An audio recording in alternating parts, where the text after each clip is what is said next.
दिसते हे बघ हे बघ कापू का लय मोठी व्हायची कशाला वाट बघायची आहे का नाही बस म्हणलं एवढे एवढे अशीच कवळी कवळी छान वाटतात खायला. आणि ती रात्रीच मोठी होती दागो काय त्याचं गणितच समजत नाही कशी काय एवढी रात्रीच मोठी होती सकाळी हा एक समोर आहे म्हणलं सकाळी 3 दिसले ती आंघोळीच्या आधी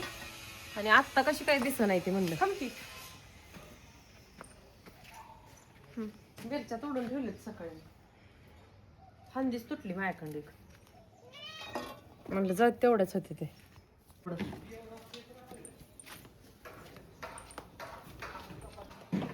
आज लाल सोंदाला एक संपलं आलं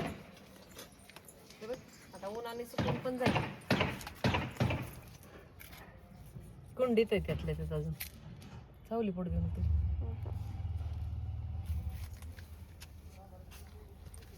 तरी खायजोगी झाली अगदी वा केवढ्या काय रे त्या तुला माहितीच नव्हतं काय आत एवढे ते माहित नव्हतं. Do you want to see घेतली ना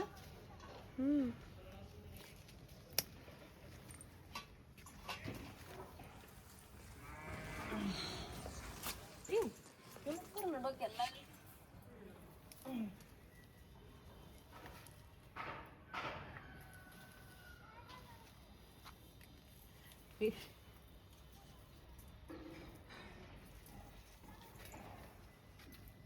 मस्त आहे ना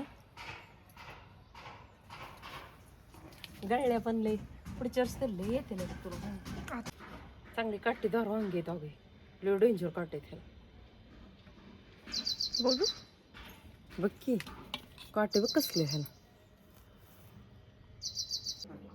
मस्त अशा परसबागेतल्या ताज्या ताज्या भाज्या तोडून आणल्या पण आज ना लेकीला सुट्टी लागलेली आहे 10वीचे पेपर झालेले आहेत म्हणून तिच्या फरमाईशसाठी मस्त असा लोणी स्पंज डोसा बनवायचा होता रात्रीच इथं मस्त असं तांदूळ उडदाची डाळ आणि थोडीशी मेथी बिया टाकून दिवसभर भिजत घालून रात्री हे बॅटर बनवून घेतलं होतं इतकं मस्त आता उन्हाळा असल्यामुळं फर्मेंट झालं होतं ना फुगून अगदी वरती हे पीठ आलं होतं तर तुम्ही काय बनवलं होतं नाश्त्यासाठी संडेला हे मला नक्की कमेंट करून सांगा आम्ही काय आता सुट्टे त्यामुळे थोडंसं अधूनमधून आमचे असे पदार्थ बनवायचे चालूच राहणार आहेत वरती माझी बाकीची तयारी चालू आहे तोपर्यंत कृष्णाला ना इथं उकडलेले बटाटे सोलायला लावलेत म्हटलं चला आता छान छान खायचंय फरमाईश तुमची थोडीफार पूर्ण करायची म्हणल्यावर मदत पण थोडीफार आईला केलीच पाहिजे तसं त्या दोघी सगळ्या कामात मला मदत करत असतात वरती बाकीचे मी कांदा वगैरे जे काही बटाट्यासाठी लागणार होतं ना ते चिरून घेतलं इथं ना लोखंडी कढई घेतली होती आणि कढईमध्ये ना 4-5 चमचे तेल गरम करायला ठेवलं होतं त्याच्यामध्ये अर्धा चमचा जिरी मोहरी मसाल्याच्या डब्यातला छोटा अर्धा चमचा बरं का टाकून घेतला आणि फोडणी दिली ना की नेहमी जिरे आणि मोहरी असं तडतडलेला आवाज यायला पाहिजे म्हणजे फोडणी मस्त बसते त्यानंतर ठेचलेल्या 5 ते 6 देशी लसणाच्या पाकळ्या टाकल्या आणि मीडियम साईजचे 2 कांदे बारीक कट करून घेतले होते ते टाकले चांगले सोनेरी रंग येईपर्यंत हे कांदे तेलात परतून घेतलेले आहेत बघा शक्यतो पिवळा बटाटा बनवत असताना ना कांदा मस्त परतून घ्यायचा अद्रक लसूण टाकून घेतलं 7 ते 8 बारीक चिरलेल्या हिरव्या मिरची आणि 10 ते 12 कढीपत्त्याची पानं टाकली 1 मिनिट छान तेलात परतलं त्यानंतर चवीपुरती हळद टाकली शक्यतो ना विकतच्या हळदीपेक्षा घरची हळद वापरता येते का बघायचं त्यानं एक कलर आणि फ्लेवर दोन्ही गोष्टी छान येतात उकडलेल्या बटाट्याचे बारीक काप करून घेतले होते ते टाकले चवीपुरतं मीठ टाकलं आणि 2 मिनिटं सतत हलवत हा बटाटा मिक्स करून घेतला तुम्ही कसा बनवता पिवळा बटाटा हे कमेंट करून मला नक्की सांगा अशा पद्धतीनं बनवलेला पिवळा बटाटा आहे ना खूप मस्त लागतो अगदी छान लागतो डोशा बरोबर खाण्यासाठी इडली सोबत तर काय आपण बटाटा खाऊ शकत नाही आवर्जून सांबर करावं लागतं पण स्पंज डोसा असू द्या किंवा लोणी स्पंज डोसा असू द्या त्याच्यासोबत ना असा बटाटा खाण्यासाठी खूप मस्त लागतो इथं माझी बटाट्याची भाजी तर बनवून झाली होती पण आज 5:30 वाजता मी शॉर्ट व्हिडिओमध्ये तुमच्यासोबत या स्पंज डोश्यासोबत खाण्यासाठी जी चटणी बनवली होती ना ती आज खूप दिवसातून वेगळ्या पद्धतीची चटणी बनवली होती म्हणजे आमच्या शेजारी ना मी ज्यावेळेस रेंटच्या घरात राहत होते त्यावेळेस केरळच्या एक आंटी राहत होत्या आणि त्या अशा पद्धतीनं चटणी बनवायच्या तुम्ही नक्की तो शॉर्ट व्हिडिओ जाऊन बघा त्याच्यामध्ये मी रेसिपी शेअर केलेली आहे म्हणजे नेहमीच आपण खोबरं शेंगदाणा वगैरे त्याची जी चटणी बनवतो ना त्याच्यापेक्षा वेगळ्या पद्धतीची ही चटणी आहे नक्की बघा त्यानंतर ना छोटे छोटे ह्या पॅनवरती ना डोसे सोडून घेतले. म्हणजे लोणी स्पंज डोसा आहे. अगदी जसं आपण मधमाशीचं पोळं असतं ना तशा पद्धतीचे होल होल पडतात आणि छोटे छोटे स्पंज डोसे बनतात. तव्याला थोडंसं ना तूप लावून घेतलं होतं. हा नॉनस्टिकचा तवा आहे. पहिल्यांदा एकदा याला तूप किंवा तेल लावलं ना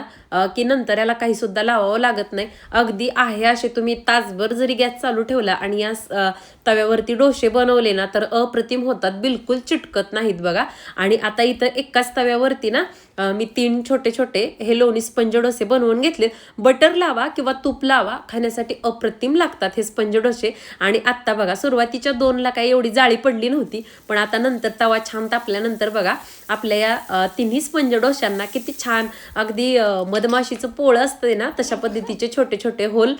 पडलेले आहेत बघा. आणि खाण्यासाठी सुद्धा एकदम मौसूद हे डोसे होतात. घरात लहान मुलं असतील ना तर अगदी चालत फिरत हे स्पंज डोसे आवडीनं खातात. आमच्या घरात तर सगळ्यांना आवडतात बघा. इथं आहोंचा नाश्ता करून झाला होता आणि कृष्णा आणि दीदी नाश्त्याला बसल्या होत्या. त्यानंतर त्या सगळ्यांचं खाऊन झाल्यानंतर मी पण पटकन गरम गरम डोसे खायला घेतले. खूप मस्त एकदम लोण्यासारखे सॉफ्ट हे स्पंज डोसे होतात, म्हणून तर याला लोणी स्पंज डोसा असं म्हणतात. इकडे बघा बटाटा तर भरपूर बनवला होता. या स्पंज डोशासोबत बटाटा खायला खूप आवडतो. त्या तिघांनी तर भरपूर पोटभर बटाटा खाल्लाय. कसा वाटला व्हिडिओ? आवडला असेल तर लाईक, चॅनलला सबस्क्राईब करा. बाय.